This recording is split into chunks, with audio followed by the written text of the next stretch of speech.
When the bird and the book disagree, believe the bird. I read this in an Audubon birder's calendar. I recently learned we live in a migratory corridor for birds. I got a pair of binoculars for my birthday this week. Thank you. Getting older. On election day, I watched as a small bird pecked at and dive-bombed a big crow threatening her nest. He complained and cawed, but eventually gave up. She drove the aggressor away from her nest with her persistence.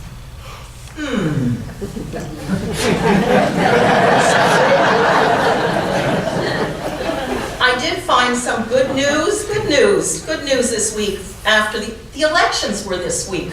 Who can remember? The first openly gay governor of Colorado, the first trans rights legislation in Massachusetts, restoration for felons, voting rights for felons in Florida, that's over 1 million people, and a trans woman defeated the bathroom bill guy in Virginia.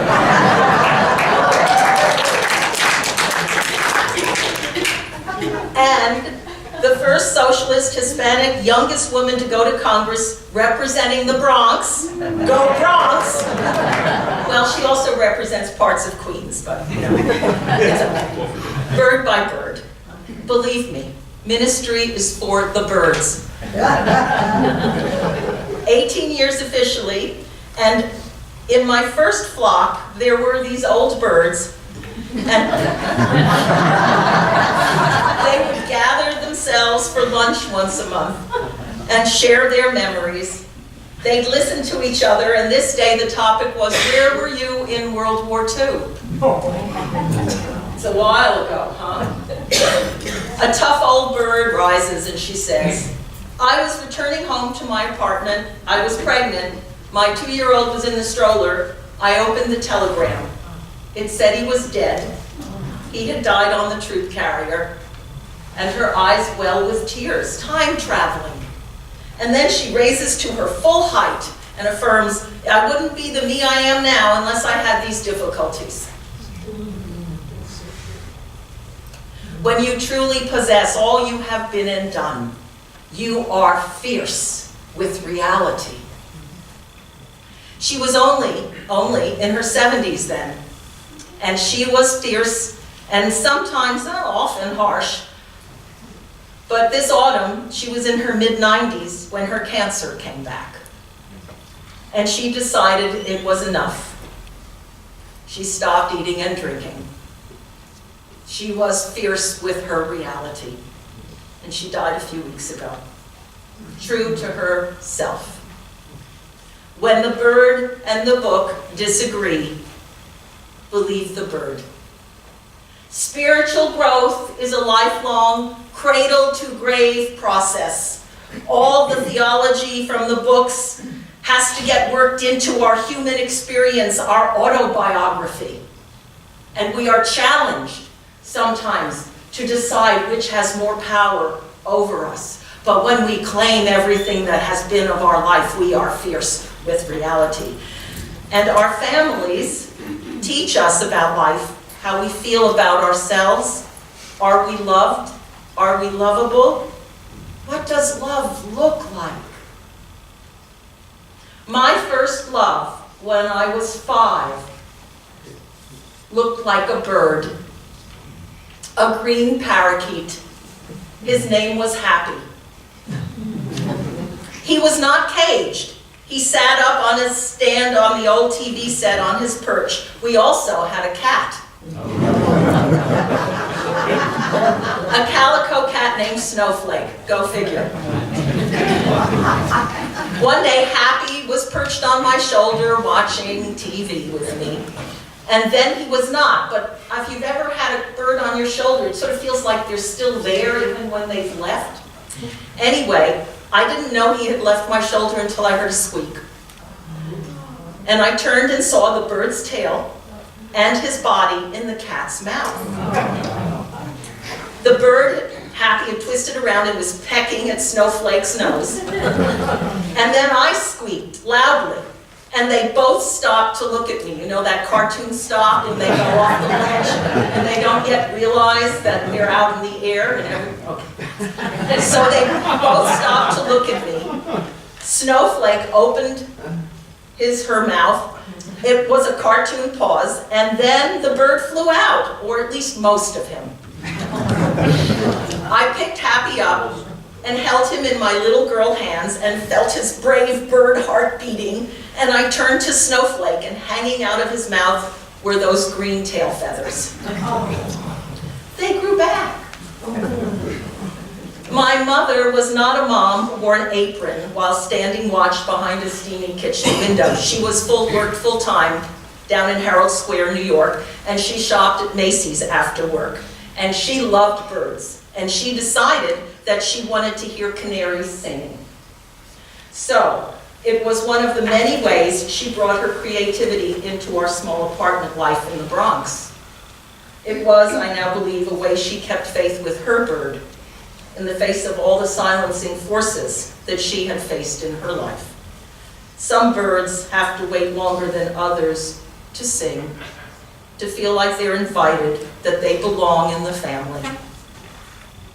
She said that each bird has their own song, and in the pet department of Macy's, she leaned over the counter towards a row of hundreds of bird cages, watching each throat swell up with song and vibrations until she heard a song that called the love up in her. Music is the way we call love up. Isn't it, guys? So one winter she decided that we would breed canaries. Only male canaries sing, and they sing the songs their fathers sing. So the birds built their nest, laid their tiny eggs, 2 hatched, pink skin so thin I could see the pulse. One died, one lived. So young, it happens. Life, death, love. Happy, the parakeet, loved the baby canary. The baby canary loved him. True to its bird nature, the baby bird sang like his adoptive father. He sang like a parakeet. We never told him he wasn't behaving like the book.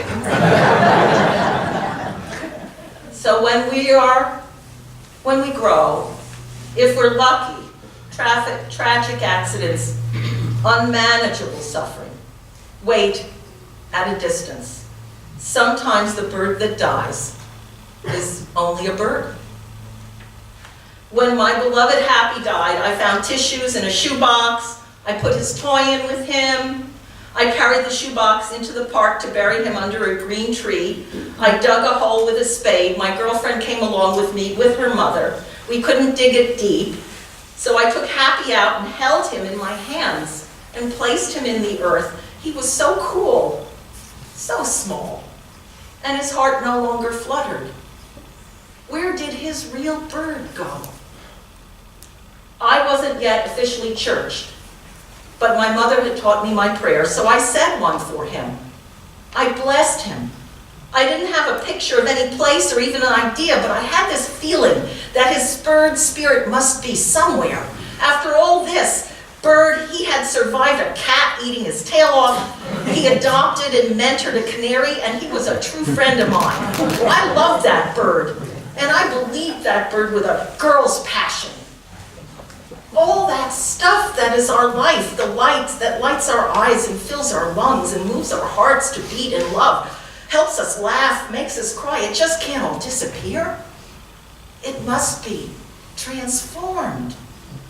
There is no such thing as a way. Science tells us that. Anyway, I was set on sending Happy's spirit of his life into his next adventure, and after my sincere ritual, my girlfriend's mother squawked, "Birds, animals, they don't have souls. They don't get prayers." She threw the book at me, and my feathers went up. I was aggrieved. That prayer was my attempt to connect to reality, to creatively respond to something harsh in my life. Nature's cycle of life and death is awful and awesome. How is it possible? One breath alive and the next not. my hands became as our hands do, the hands of creation. And there are times that we are called to carry that sacred, fluttering intangibility home to its eternal nest. When we do that, when we gather with love, when we stand on holy ground, even if it's just some hard-soiled park in the Bronx. And nobody has the right to take that away from any of us, whether you're 8 or 88. Woven we become. And Emerson, who was also a Unitarian Universalist minister until he decided pastoral care was not his thing, charged the clergy at Harvard in 1838 that they should deal out their life passed through the fire of thought. And that is a gift of ministry. My veteran dad taught me to be a navigator. He would drive and get us lost and turn the navigating over to me.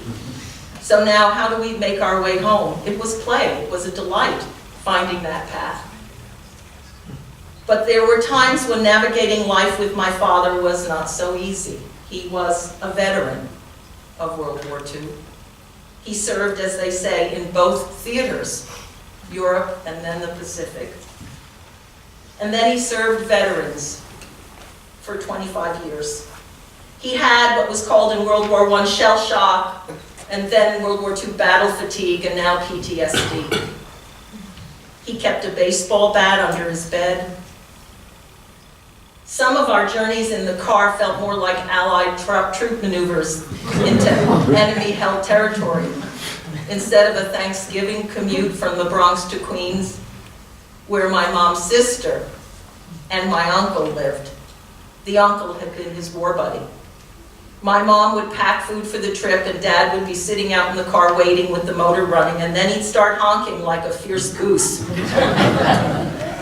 He was ready to roll. Queens is on Long Island. The Bronx is on the mainland, for those of you who don't know the East Coast. And that bridge crossing felt like we were reclaiming occupied France. As we approached the bridge tolls, I sat in the front seat, ever vigilant for that unseen enemy, traffic. And as we climbed up and over the bridge connecting the Bronx to Long Island, my eyes stayed peeled for those exit signs. If we missed one, who knows where we could end up. And as we made our final approach to Uncle's house, a house that was bought with low-interest loans provided to veterans through the GI Bill, my father pulled up to the curb and dropped us off. He rode in a transport plane in World War II that dropped gliders behind enemy lines, and he was not going in. Years ago, he had promised he would never set foot in that house again, and he was a man of his word.